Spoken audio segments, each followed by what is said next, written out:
You are live. Hello, everybody. This is Daily Walsh, the poetic warrior for the mental health warriors. And today I'm honored to have as our guest on Straight, Sane and Sober is the founder and the moving force behind the mental health warriors, Adam Duvall, who is spearheading a worldwide grassroots movement to end mental health stigma and to bring understanding and compassion to those who are affected by mental illness. So, welcome, Adam. Pleasure. Pleasure is all mine. Thanks for having me. I want to thank you for having me, giving me the show, and for the honor of actually interviewing the big boss of the movement. So, Yes, absolutely. Absolutely. And if it's all right with you, can I just give a quick message to the viewers who's tuning in? Sure. Okay, yeah, right, something new.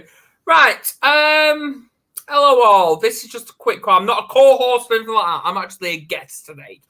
But I want to give a shout out to someone that sadly passed away over the weekend, my good friend Philip Cham. Now, he encouraged me to build the mental health warriors, and he gave a lot of strength, opportunity. Yes, I'm still grieving. It still hurts. I'm still in a lot of pain because of the loss, but all I've got to say is thank you, and you're going to see a new mental health warrior here because I'm going to kick ass of mental health. The team's going to see a new side of me, what they're never going to see before. And yes, every video now is dedicated to Philip Cham.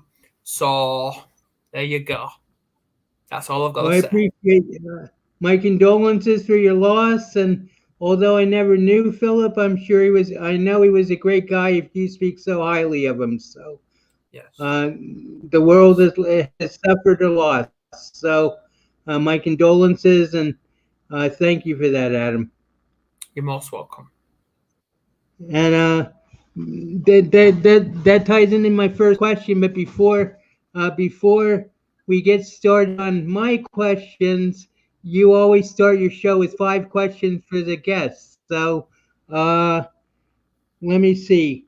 Uh, Football or rugby? Football. Okay. I'm going to say this one for coffee or tea? Coffee. That's what rare for an Englishman, right? Or is coffee more? Well, I drink espressos and lattes, but that still fits in the category of coffee. So yeah, Right. coffee all the way. Okay. What about Coke or Pepsi? Ooh, tough one. I'm gonna say Coke. Okay. And beer or wine or neither? Oh, come on! Oh no, that's a I know great you're question. in. Well, sobriety is a big thing in America, so that's why I said neither. But beer or wine? Can I choose both? Uh, we'll give you this opportunity. Yes, for the special opportunity. And here's a tough one: America or Australia?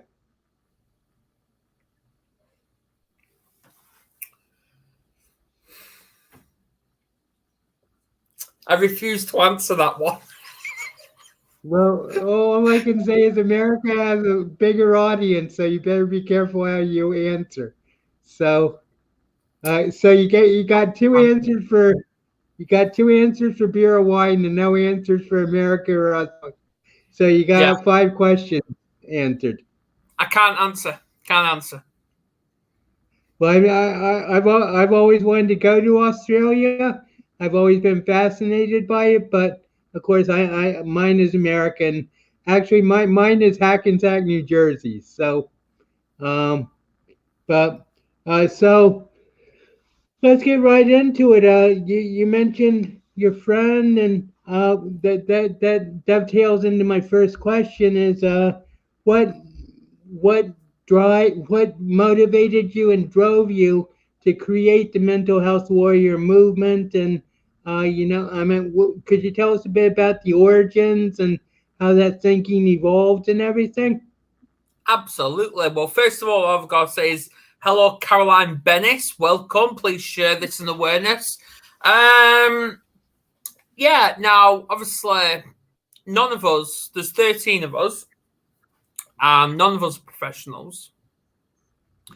But what we are is those kind of people that have hit rock bottom. We've had those suicidal thoughts. We've even attempted suicide in our lifetime. But I thought, you know what? When I attempted suicide due to childhood trauma on the 18th of March 2019, so yeah, pretty still raw on that. After a week of living in fear, triggered anxiety, all that, just everything.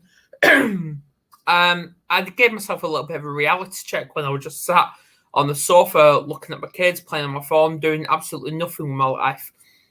And I thought, you know what? I need to reach out to people. So I contacted Philip Cham, God rest his soul. And I was just telling him how I feel. And he says, you need to do things with mental health. You really do. You're already a mental health first aider. So go and make a change. I believe in you. So I thought, right, okay. But what do I call it? And he went, good question. And I went, something to do with warriors, maybe. And he went, what about the mental health warriors? I went, okay. Straight away I clicked. I wanted it. I liked it. I wanted it. I got it.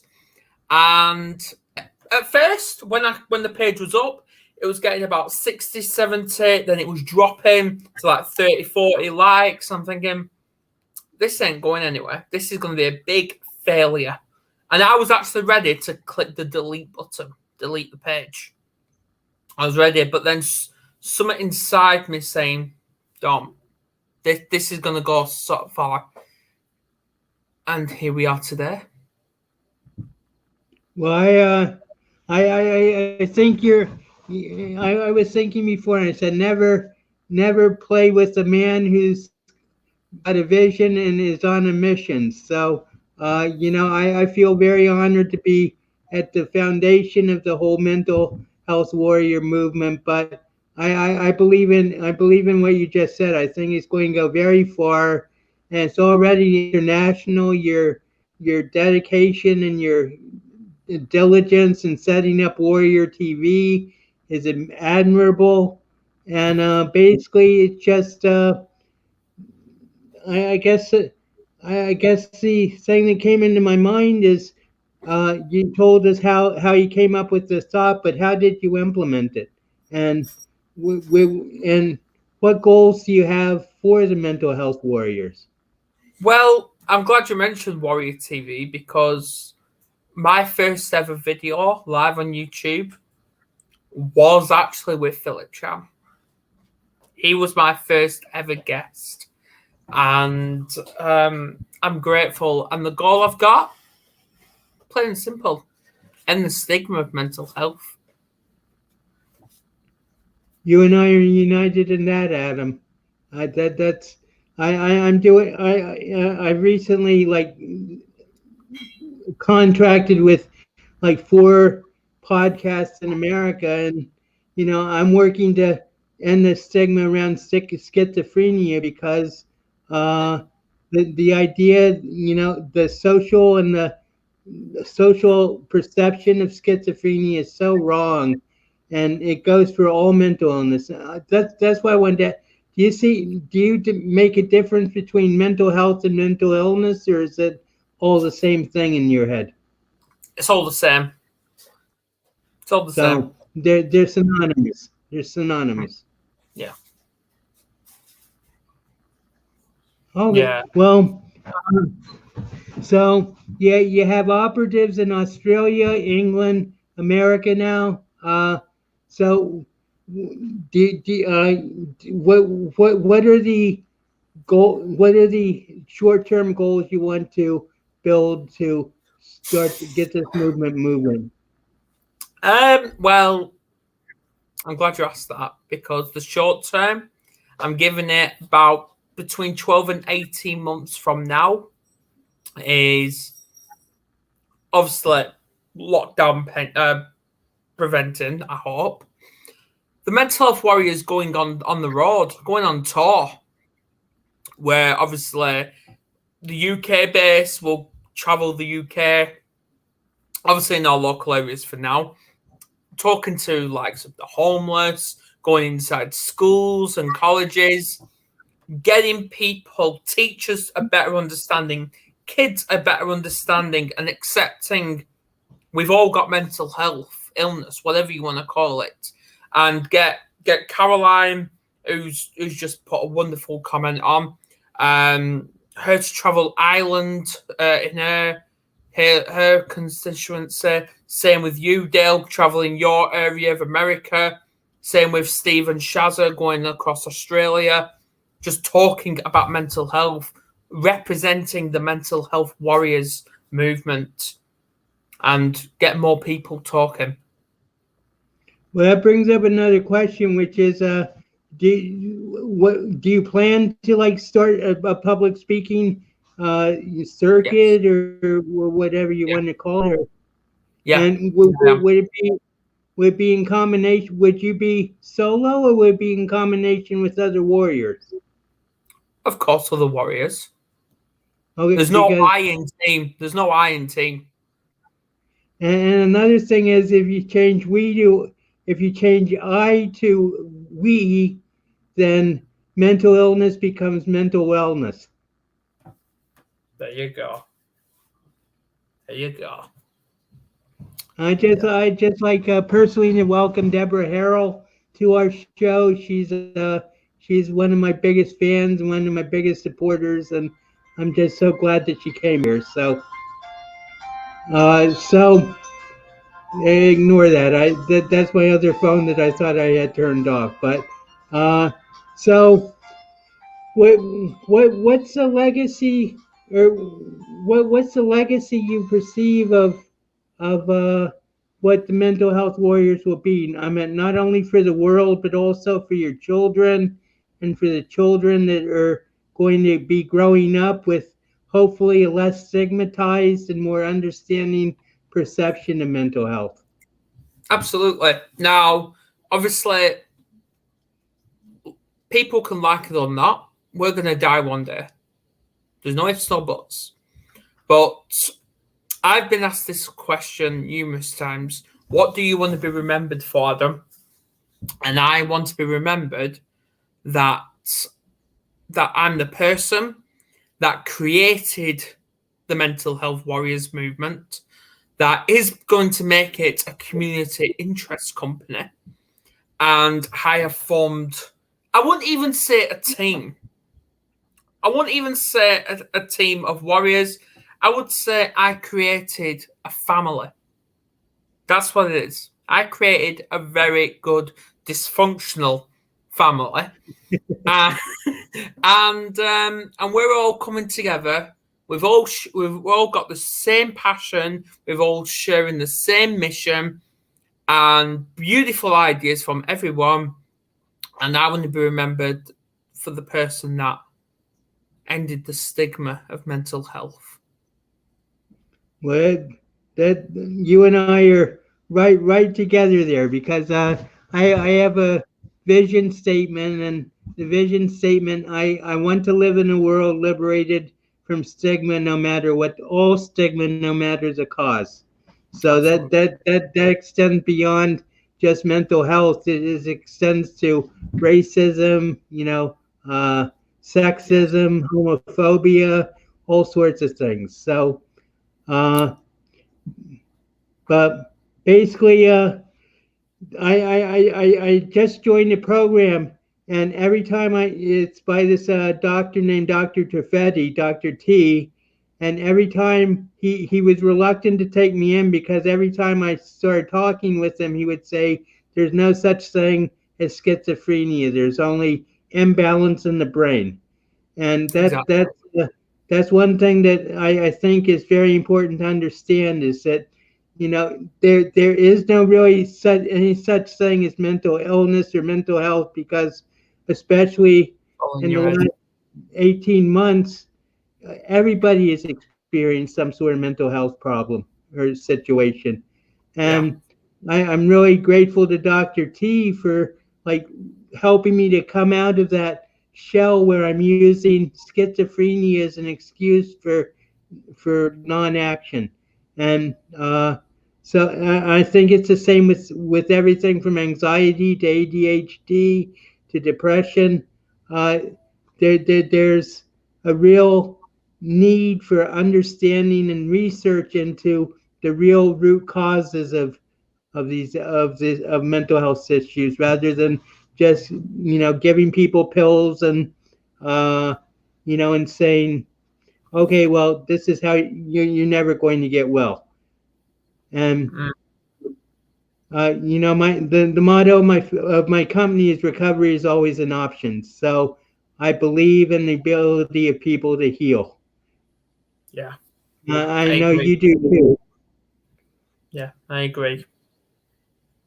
So, um, so tell us about what do you have any personal stories or ideas about your personal experiences with stigma because you're so I mean you're justifiably upset about stigma. So is there like one or two stories where you can think back and said this is really where stigma like affected me? Yeah, well, first of all, hello, Kerry, live from above me. And hello, Dawn. Hope you're well. Please share this in awareness. Now, back to you, Dale. I always believe it doesn't matter who you are, how old you are, you was brought on this planet for a reason, and you've got a story. And this is what we're doing, is getting that story out there. I have a story. Now, how long have you got? Well, I've heard a few of your podcasts, so I know it's a big story. But I was just wondering if you had like if there are any incidents specifically that where you felt the pain of stigma. Well, to say that, God honest, to say that I only knew about mental health, what, I say about 6 years ago, I only knew about mental health then. Before Right, that, I didn't even know it actually existed. right. Well, Yeah. that reminds me of my friend who once told me I lied to my mother and I thought I was making it all. I thought I was the first ever to lie, you know. But uh, But in recent times, have you like come across like an instance of stigma that really stood out in your mind, or Yeah. Well, obviously, I grew up being bullied and abused for the majority of my life from the age of 3 years old. Um, or because I couldn't ride a bike, which I didn't ride a bike until I was 9. So yeah, my routine was get beaten up at home, get beaten up at school, vice versa. It's just constantly that was my routine up until adulthood. So yeah, we just go from there. And I thought, you know what, I've had enough of this. And I didn't think about Kerry, I didn't think about the kids, and I thought, today's the day Adam's gonna die. And that was the only thing I right? was thinking about was death. Well, thank God Gary found you and saved you because the world would be a much poorer place without you, Adam. And your determination to stand up for yourself and for your warriors, and I know they all support you, and I support you. And that my own journey, the lack of support was sometimes the biggest problem. Yeah, it was. It was a problem, and it's not a problem anymore because all I've got to say to those abusers that abused me growing up is thank you. That's all I've got to say is thank you, because growing up, I never had an identity. I never knew who the hell I was. I was putting on all these masks. I say I put on about 30 masks in a day just to try and please people. But ever since I met Kerry, I wouldn't say straight away as soon as I met Kerry. I say in a few years down the line, I say possibly on our 11th anniversary of meeting each other, that's when that mask actually came off. It came off. And Well, there you go. all my training has taught me that you have to look to yourself first before you can start blaming other people. Yes. And obviously, I just love smiling about this story because it's taught me so much. It really has. It's taught me that it's okay to hit rock bottom. And fair enough, there's a lot of pain, there's a lot of depression, there's a lot of darkness when you've hit that rock bottom, but see it as a positive as well.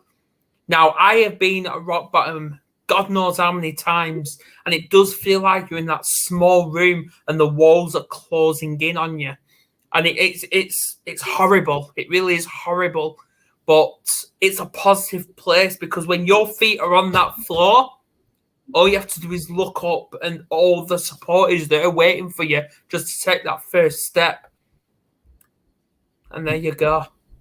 First step into recovery is admitting there is a problem. Well, that's absolutely true, and I recently heard someone say, "You're never alone. You're just by yourself." Yeah. Nobody is ever alone. Nobody is ever alone. Absolutely. Yes. And what's taught me is when one warrior is down, and I've noticed this numerous times in our messenger group on Facebook, is when one warrior is down or upset or not well, we're like a pack of wolves, all of us, where we're jumping on that individual warrior and giving as much support as possible. You've had it, Dale. Caroline's had it. Kerry's had it. Dorota's had it. I've had it. Karen's had it. We've all had it. And I gotta thank you all for being such brilliant warriors. And I love you all. I really do. Well, I think that's where the strength of the mental health warriors comes from, is the solidarity and the sense of family. And the more it goes on, and the more exposure we get and everything, the more that family, that sense of solidarity and family will grow. And and that's how you eliminate stigma. Yeah. Yeah, I'm just going to go off to a comment, what Graham's put, and the experience it's taught me. It's taught me that it's hard when you're on your own, when you feel like you're on your own. It's hard. But what it's taught me is the best thing to do is speak out. Tell somebody. It doesn't matter who you are. Whether you're a friend, a family member, a doctor. Fair enough, we've got the NHS over here in England, and the NHS never helped me. They absolutely never helped me, not once. But just because they never helped me doesn't mean they can't help you, because they probably will. And the best piece of advice I would do, rather than just speak out, is ask someone, are they okay? And if they go, yeah, I'm fine, ask them again. Ask them twice, because when you're only asking once, they think you're only just trying to stop a conversation. But if you're going to ask a second time, something clicks in that person's head. Something clicks saying, They don't just want a conversation. They want to know if I'm really okay. They're actually showing that caring side. Well, it used to be the greatest support system I had was the hospital, because I would be among people who were going through the same thing as me, instead of, and even though I was in a psychiatric program, it was like I would go to the hospital to meet new people and to be liberated from a oppressive situation of like constant dwelling on mental illness. I think that's like a very dangerous thing. I Exactly. mean, I'm not trying to, like last thing you said. I think that the more you dwell on your illness, the more ill you're going to get. Yes, exactly. And when I was being abused growing up, I kept that to myself for 21 years. 21. And I never told a damn person, not one person. But then when I was at breaking point, the first person I told was a police officer. A police officer. And they never helped. They never helped. So then I rang an ambulance because I begged them. I literally begged them to section me. And they took me up. They took me up. They did all the what tests they needed to do. And they discharged me because they didn't need me. So what I did is I walked home. I walked God knows how many miles it was. But it's from town to town, so it's quite a long way. And that actually helped. So that is one self-care I would actually encourage, and I highly recommend it, is doing some walking. He's walking. Well, getting out in nature is very important too. It Sometimes, is. if It you is. if you can just get out in nature and feel the beauty and the fertility of the world itself, it gets you out of your own head and can really help things if you have nobody to talk to. Exactly. And actually, that brings what we said about the NHS, brings up a question I had, which was, you know, what's been your experience with the mental health system itself? Is it, you said it wasn't helpful at all? It didn't help you at all, or? It never helped me. It never helped me at all. But obviously, like I said, and I'll keep stressing it, is just because the NHS never helped me, that doesn't mean they won't help anyone else. Because they will. Absolutely. Yeah. And So, going to a question of Graham, have I put that experience into some way of helping someone else? Yes. Yes, I have. Because all the training I've done, because I'm still doing the training today. Obviously, I'm just doing a self-harm and suicide prevention course, and God, it's very detailed, very detailed. But the training I have done, I've helped many people. I've had many people. Obviously, I can't name names specific because of like confidentiality, but right. yeah, I've helped many people. Well, And they've both you and Carrie are like working to get certifications and everything to be able to better help people. Do you have any ambitions of like a professional career in this, or are you just going to stay working, outside the system? I mean, within the system, but outside the system. That is a very good question. Very good question. Oh, how do I answer that?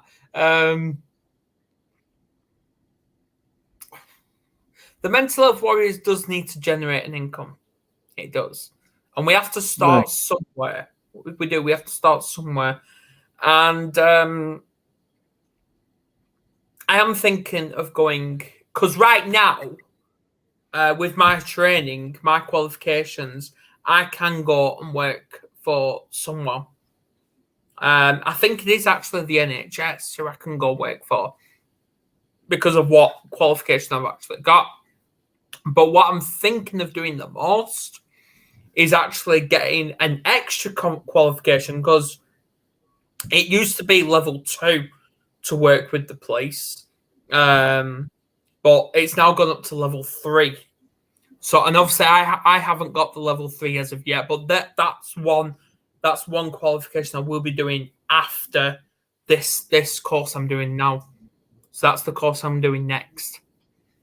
So yeah. Well, something you mentioned earlier about having the mental health warriors go on tour, that could be very lucrative if I mean, not only talking to schools and and hospitals and stuff, but just generally talk. And I think of colleges. I mean, some people in America make a living off this college circuit, just giving talks, and that way you can stay true to the mental health warriors, and you don't have to worry about working with the NHS. But that's definitely a lucrative possibility that you might consider. I Yeah. know as the mental health warriors become more well known, their appeal is going to be much greater. So, you can you between like free seminars for schools, and then or paid lectures for general audiences. Well, what we are thinking of doing is I'm actually waiting for Kerry to get her qualification back, and then what we're going to be doing is doing safeguarding as well.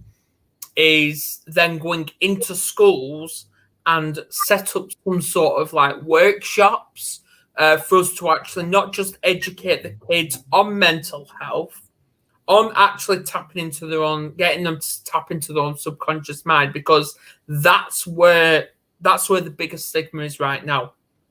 Is people have that lack of understanding of their own mindset.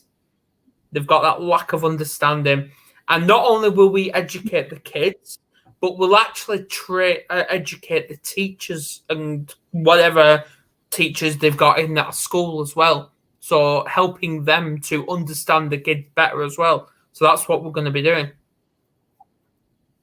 Well, one of the things that I always think about with myself, with my own history, is I've never really been like subjected to like outright societal stigma, but the stigma I presented to myself, and I like integrated into myself, was so great that ultimately it made me a mental health case, Yeah. and I think that's one of the things that is essential to work on. It's not just like the perception of society of mental health, but also the perception of the self that the diagnosed person goes through. Exactly. See, I'm against labels. I'm fully against them, and because what exactly do they mean? That's the question you need to ask yourself. Is when you have been diagnosed with this particular label, whether it's depression, whether it's PTSD, whether it's trauma, whether it's schizophrenia, it really doesn't matter. 9 times out of 10, you always turn to the negative. Your mindset turns to the negative because you'll be asking these questions to yourself. Well, what happens now? What do I do? How do I cure it? Do I need to get rid of it? Always the negative. But love yourself, because before you can love others, you have to love yourself, and you have to accept yourself for who you really are. Absolutely. And I guess what I was going to say is that the label. A lot of people say when they get a diagnosis or a label, they're relieved because they know something's wrong. But then that label sticks with you your whole life, and it becomes an albatross around your neck. Yeah, I mean, and I've been telling people I'm a schizophrenic for 46 years, and for the last 5 years, people have been saying, you aren't a schizophrenic. You're just, you're just unique, and every situation. And what I was going to say is that the problem with diagnosis is the doctor is up here on this level of a god, and he can like sort of look down at you and say, well, you're bipolar, or you're depressed, or you're schizophrenic, or you're schizoaffective, but ultimately nobody can define reality. I mean, and I once defined schizophrenia as living in a reality that was not conceived on Earth. Agreed. But this idea that through all these books and learning that doctors have some sort of like monopoly on reality is totally absurd, because doctors are just as human as anybody else. Yeah, I remember a few years. I remember a few years back where I was doing some group counselling, and this was through the NHS, and I actually spoke with my doctor at that point, and obviously because I had an appointment for a separate issue anyway, and I said to him, "I need a word," and he went, "What's up?" I said, "Well, I'm doing this group counselling through Mind Matter." And he went, "Right." I went, "I find it difficult." He went, "So why are you doing it then?" I couldn't answer. I didn't know how to respond. But then when I got Right. home, after that appointment, I had a message off somebody who I used to speak to, and he went, "How did it go? How did it go at coaching?" And I went, "Oh, well, how did it go at the counselling?" I went, "I found it hard." He went, "Good." I went, "What do you mean?" "Well, if you find it easy, well, it's not working. But if you find it hard, then clearly someone's doing right." But it's like I expected to hear that from the doctor, not somebody. It's not a friend. Right. Well, that reminds me when my doctor used to say I would be like, he called my illness psychotic lisp until I found out it was schizophrenia. But I would like go into him and I'd say, "Doc, I'm feeling depressed," and he would go, "Good. Now I can work with you, Dale." So I mean, so that's where like they points out the fact that growth begins at the edge of your comfort zone. Yeah, And I mean, change can be very painful, but when you get to the other side of that pain, you're a much more integrated and happy person ultimately. yeah, exactly. I agree. But yeah, and another thing is that when I was most depressed, people would find me the most hysterical person in the world. In the world. So I never could figure that out. I mean, like, I would say I want to go to Hawaii, and I would like be serious, and people would say, "Oh, you're so funny, Dale," and I'd be in the pits of despair,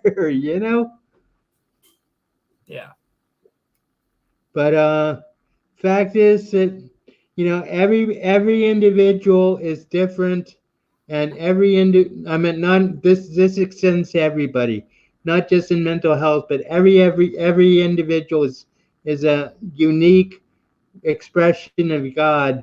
And for doctors to think that they have the power to like tell a person who and what he is very misdirected in my view. yeah, it is. It is. I think of Dr. Bill Pettit, who I've taken some courses with, and he says diagnosis is not a diagnosis is a place rather than where you are. It's not where you are. Diagnosis is a place where you are. It's not who you are. Mm, yeah, So I I see what was it. always struck. I was always struck by that. And the fact is, I'm a living example that you can grow out of your diagnosis. Yeah, I mean, that's why I say recovery is always an option, but you have to be able to be willing to put in the work.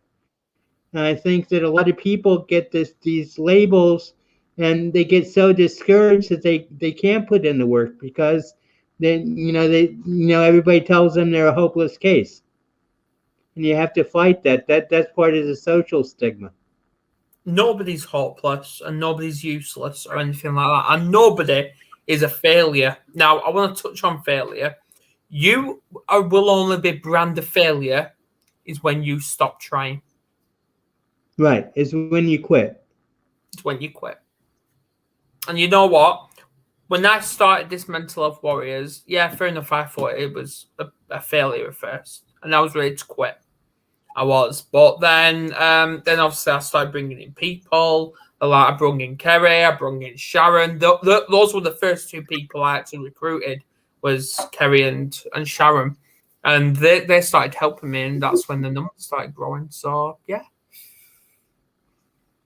And as well, and fail actually really means first attempt in learning. Well, Mary Morrissey says she has a black belt. She's very proud of the 2 black belts she has. One is in success and one is in failure. And without failure, there can be no success. Exactly. I just want to shout out to Graham for all the comments and his interest in the conversation because he's been very active in the chat. So I just wanted to say thank you, Graham, and keep it up. And if there are any questions that anybody has, put them in the chat and we can discuss them. But my own, well, I don't want to dwell on. This is your interview, so what do you foresee your Warrior TV being within a year, or within the year? How would you like it to grow? What are your ambitions for it? What's your vision? What's my vision? Well, to say we're on over 400 subscribers at the minute, I want at least in the next month reach 500. Easy. So then we are halfway there to reaching 1,000 subscribers. But Right. That's our long-term goal is to get over 1,000 subscribers. That's a long-term mission, but short-term, get to 500 at least.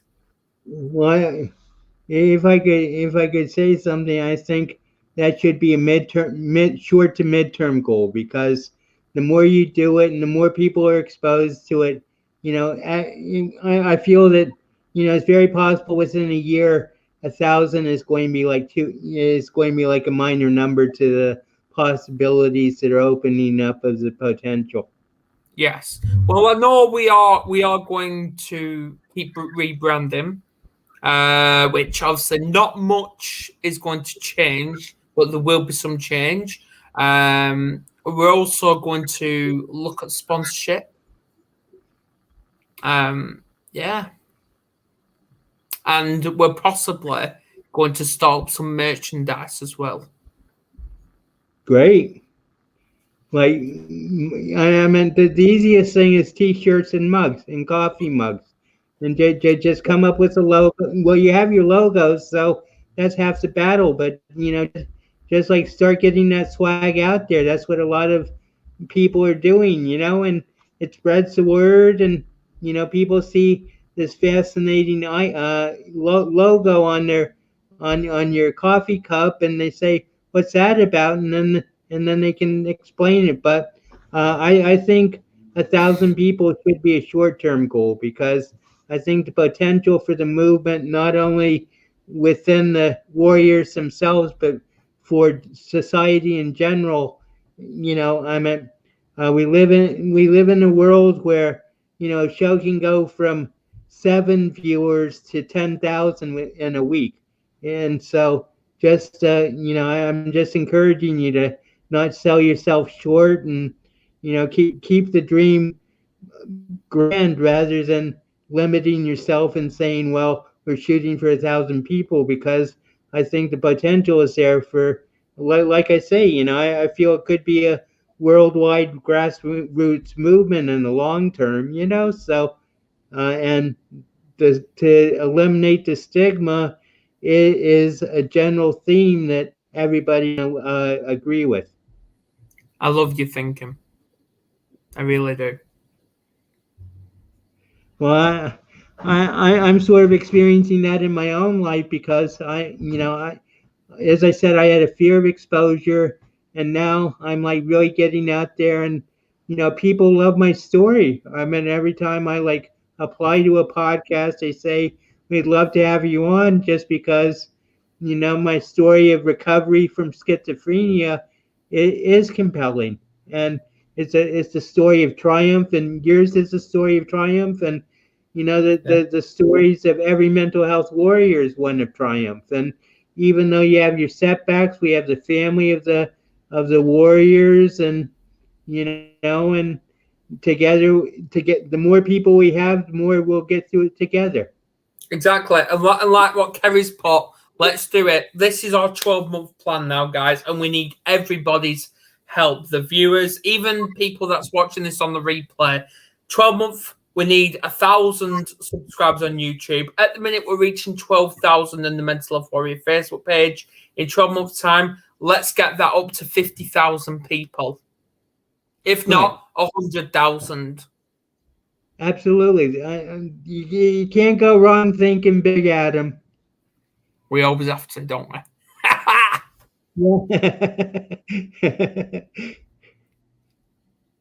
I mean, one of my ambitions is for the years to reach 1,000 people affected by families affected by schizophrenia, and it's not to build up my coaching business. It's just to give them an idea that there is help and to give hope. And whether they join or not, or whether I get any clients, is irrelevant to the fact that I am an instrument of hope for people who are lost. And I Yeah. think you are the same way, and that's the goal of the mental health warriors, is just to give hope. Right. That's a good thing there. Now, what I'm about to say, I've implemented it on myself, but I am not advising people to implement it on themselves. But if you want to, try it. The word hope never got me anywhere. It never. Now, obviously, I'm going to say it straight up. I'm fighting for my daughter who's in the system with no fault of mine. And I relied on hope for a good 3 years. Every time, I lost. I lost. I'm now relying on the word belief. Belief, belief, belief. Believing it. I'm finally getting somewhere. Because I've changed my tactic. I've changed my word. So there you go. Well, I agree with that completely, but I think in the case of my clients, they're so lost and they're in such despair that hope's the necessary first step before they can achieve belief. Absolutely. Yeah, I totally agree. Totally agree. I like Global Warrior TV, so that has a nice little appeal to it. Kerry, are you trying to get us to change our name on YouTube? Because we are actually thinking about it. Oh, you are? Okay. We are. And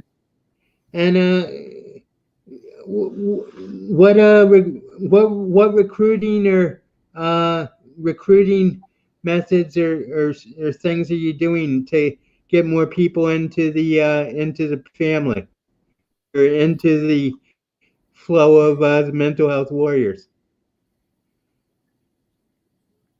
Hang on there. I'm just reading these comments. They're coming in thick and fast, aren't they? Right. Let's go back to your question, Dale.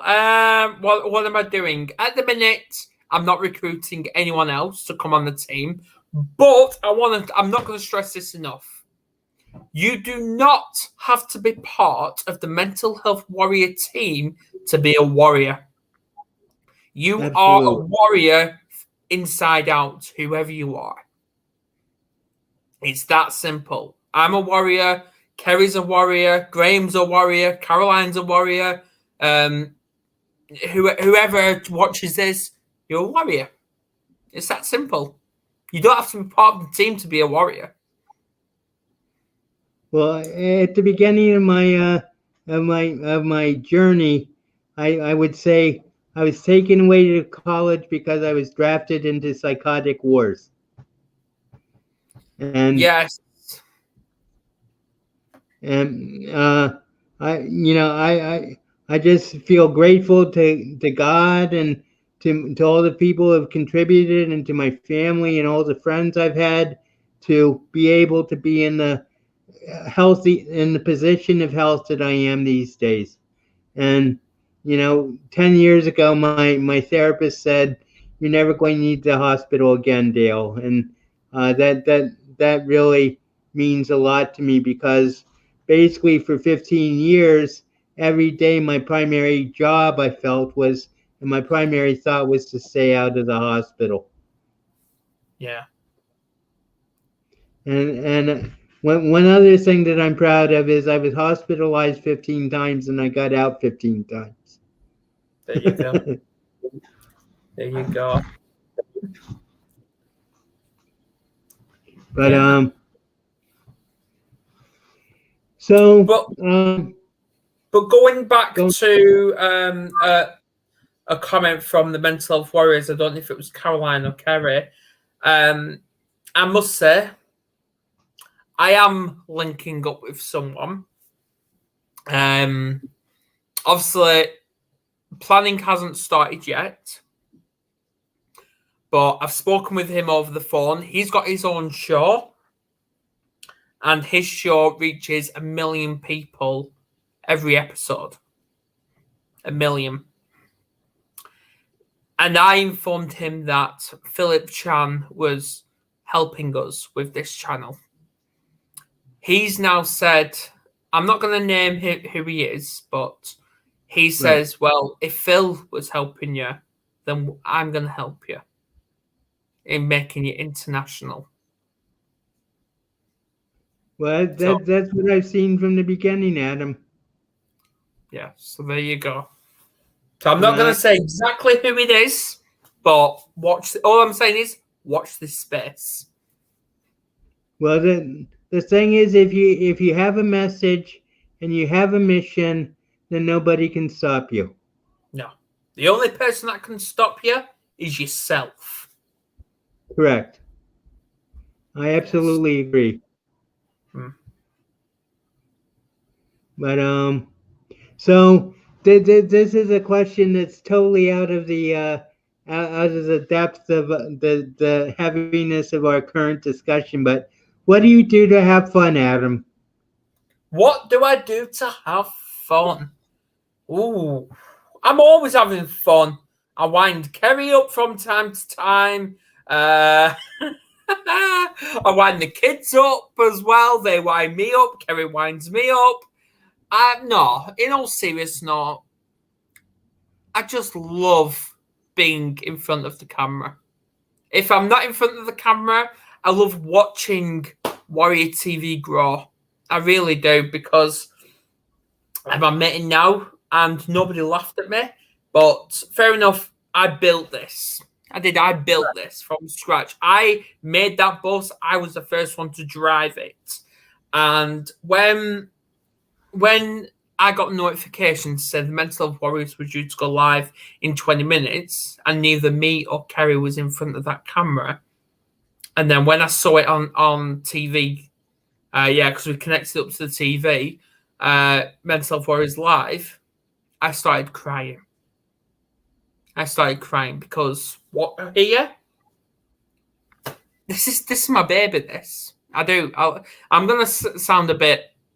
What the hell is he talking about now? Oh my god! But yeah, I just love what is built here. I do. I love it. I'm loving every second of it. Watching other people help this mission. Well, not only what is built here, but what is going to be built here. Yes. At the minute, well, this empire is just going to get bigger and bigger and bigger. Absolutely. Yes. As I say, I'm very grateful to be able to be on the ground floor of it because I think that all the mental health warriors are very grateful that to be able to contribute to the world and to change the world in the way that we plan to. Yeah. Yeah. And I'm So with I you. think our time I think our time is about up. We're at 55 minutes, but any closing thoughts or uh, Yeah. Yeah. If you're triggered, okay, fine, get triggered. Because we all get triggered from time to time. But then you've got two choices, and everything you do always turns to two choices: positive, negative. 9 times out of 10, you go for the negative. But let's transform that. When you're triggered, instead of transforming it into the mistake, let's transform it into an opportunity. Because like our brilliant recovery warrior says, Karen Unruh, if you're going through shit, just remember you're gonna grow at the end of it. right? Well, that reminds me that of my coach Sarah Longoria, who says every trigger is a way to learn about yourself. Yeah, that's true.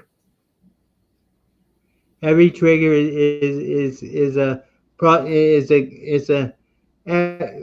a event that grows you if you take it the right way. Yeah, yeah. But now, do you want to any you want to promote any shows that are coming up? I know that you have a full schedule, so This is your show, Dale. You do it. uh, well, I'm just deferring to you because you know the schedule a lot better than I do. So I know there's Steve coming up, and uh, I think Recovery Warrior is going to start having a show, and I Yes. Um. Yeah. Right. Empower. Not empower you. Power Hour of Mindfulness is on tomorrow morning, 9:30 a.m. UK time, with the brilliant Valerie Andrews. And then on Thursday morning, 10 a.m. UK time, our emoji warrior, Sharon Chimello, will be back with her episode 2 of Emoji Find Your Happy Place.